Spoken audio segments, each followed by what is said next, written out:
Hello guys, welcome back to our channel. आज हम देखेंगे इंट्रोडक्शन सेशन हमारा चल रहा है और आज देखेंगे क्लास 10 का chapter number 7 introduction to coordinate geometry. Basically coordinate geometry होता क्या है इसको समझेंगे। और कोऑर्डिनेट ज्योमेट्री में जो भी फार्मूलेज यूज होंगे, पहला हमारा डिस्टेंस फार्मूला होता है, दूसरा सेक्शन फार्मूला होता है और तीसरा एरिया ऑफ ट्रायंगल होता है। इन तीनों को ही काफ़ी डिटेल में समझेंगे और इनको समझने के बाद हम इंट्रोडक्शन टू कोऑर्डिनेट ज्योमेट्री के सारे क्वेश्चन को इजीली सॉल्व कर सकेंगे। तो दोस्तों देखते हैं कि हमारा कोऑर्डिनेट ज्योमेट्री होता क्या है। बेसिकली जो कोऑर्डिनेट ज्योमेट्री है, it is the study of geometry using coordinates on a plane. जो हमारा कोऑर्डिनेट ज्योमेट्री होता है उसमें क्या होता है कि हम ज्योमेट्री की स्टडी करते हैं कब, कोऑर्डिनेट्स पे। जैसे कोई एक एग्जांपल हमने यहाँ पे लिखा है, ए हमारा 2,3 है, 2,-3 है और बी -6,3 है। तो ये हमारे दो कोऑर्डिनेट्स दिए गए हुए हैं, इनके ऊपर हम स्टडी करते हैं। तो ये हमारा क्या कहलाता है, कोऑर्डिनेट ज्योमेट्री। काफ़ी इजी टॉपिक है, इसमें तीन टॉपिक्स हैं। तीनों टॉपिक्स आप अगर जो कवर कर लेंगे हमारे इंट्रोडक्शन सेशन में तो काफ़ी इजीली आप सॉल्व कर सकते हैं सारे क्वेश्चंस को। पहला फार्मूला होता है, इसको हम लोग अच्छे से जानेंगे, डिस्टेंस फार्मूला। डिस्टेंस फार्मूला जो हमारा होता है √x2 - x1 का स्क्वायर प्लस y2 - y1 का स्क्वायर। डिस्टेंस फार्मूला हमारा ये कहता है कि √x2 - x1 का स्क्वायर प्लस y2 - y1 का होल स्क्वायर। इस पे हम एक क्वेश्चन को सॉल्व करेंगे और इस फार्मूले को हम समझेंगे। हमें दिया हुआ है पॉइंट ए और पॉइंट बी। पॉइंट ए दिया हुआ है जिसके पॉइंट ए के कोऑर्डिनेट्स हमें दिए हुए हैं 2, -3 और पॉइंट बी के कोऑर्डिनेट्स दिए हुए हैं हमें -6, 3। इन दोनों के बीच का डिस्टेंस हम फाइंड करने के लिए तो डिस्टेंस फार्मूला का यूज करेंगे। तो A B is equals to √x2 - x1 का स्क्वायर प्लस y2 - y1 का स्क्वायर।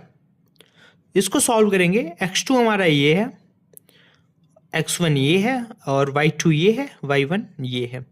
यहाँ पे हम वैल्यूज को पुट करेंगे और देखेंगे कि कैसे सॉल्यूशंस आएंगे इसके। x2 हमारा दिया हुआ है -6, फिर माइनस का साइन, और x1 दिया हुआ है हमारे पास 2, इनका होल स्क्वायर प्लस y2 दिया हुआ है हमारे पास 3 माइनस y1 भी दिया हुआ है -3, इसका होल स्क्वायर। इसको सॉल्व कर लेते हैं तो हमारे पास आएगा √ माइनस प्लस और सिंबल रहेगा माइनस का 8 स्क्वायर प्लस माइनस प्लस 3 + 3 6 का स्क्वायर। सॉल्व करते हैं इसको आगे तो हमारा 8 का स्क्वायर 64 होता है और माइनस प्लस हो जाएगा, प्लस 6 का स्क्वायर 36 होता है। ये हमारा होता है √64 + 36 हमारा होता है 100। 100 को हम लिख सकते हैं √10 × 10। इससे हम 10 यूनिट्स हमारा आ जाएगा।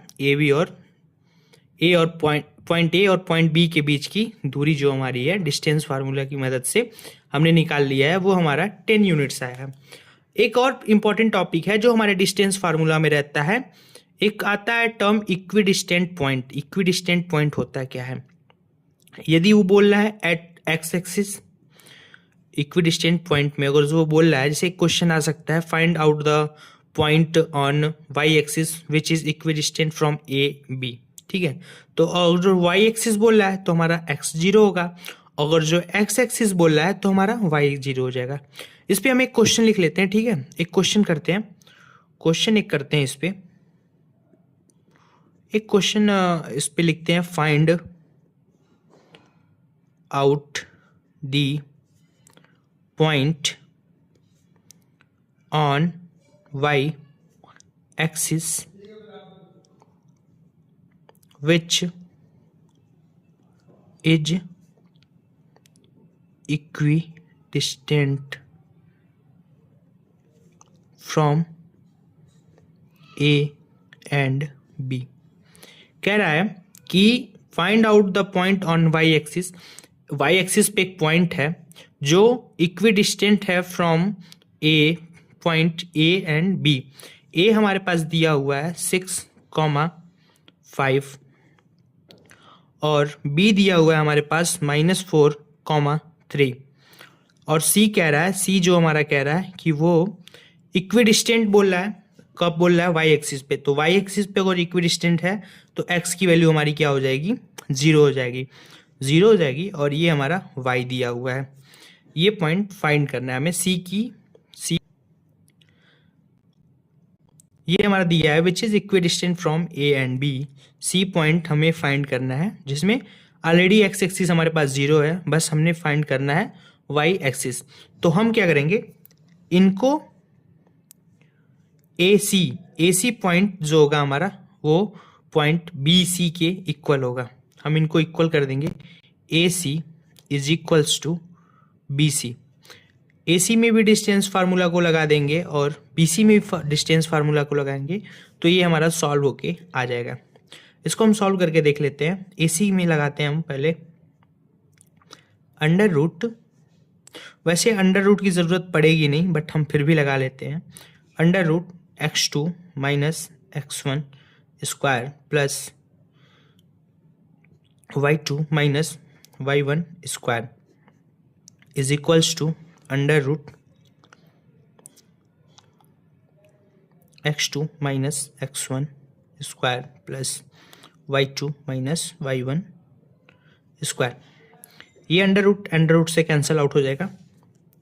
इसको हम सॉल्व कर लेते हैं तो हमारे पास x2 की वैल्यू आ जाएगी, ए और सी, ए पॉइंट ए है और सी ये है, तो ये हमारे पास आ जाएगा x2 0 minus x1 6 square plus y2 हमारे पास y है minus y1 5 square is equals to, इधर हम सॉल्व कर लेते हैं। x2 हमारे पास b और c के बीच में ना, b और c, तो ये हमारे पास आएगा 0 माइनस -4 स्क्वायर प्लस y2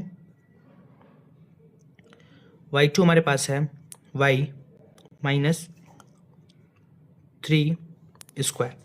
इसको सॉल्व कर लेंगे तो ये हो जाएगा हमारे पास 0 माइनस 6 का स्क्वायर कर लेंगे तो हमारे पास आ जाएगा 36 प्लस y माइनस 5 का स्क्वायर कर देंगे तो हो जाएगा y square, a minus B का होल स्क्वायर लगा देंगे तो y स्क्वायर प्लस 5 का square 25 minus 2 into 5 10 y is equals to minus minus plus and square कर देंगे तो 4 आ जाएगा, 4 का स्क्वायर 16 प्लस यहाँ पे भी सेम a माइनस बी का होल स्क्वायर लगा देंगे तो हमारे पास आ जाएगा y square plus 3 3 9 minus 3 2 6 y।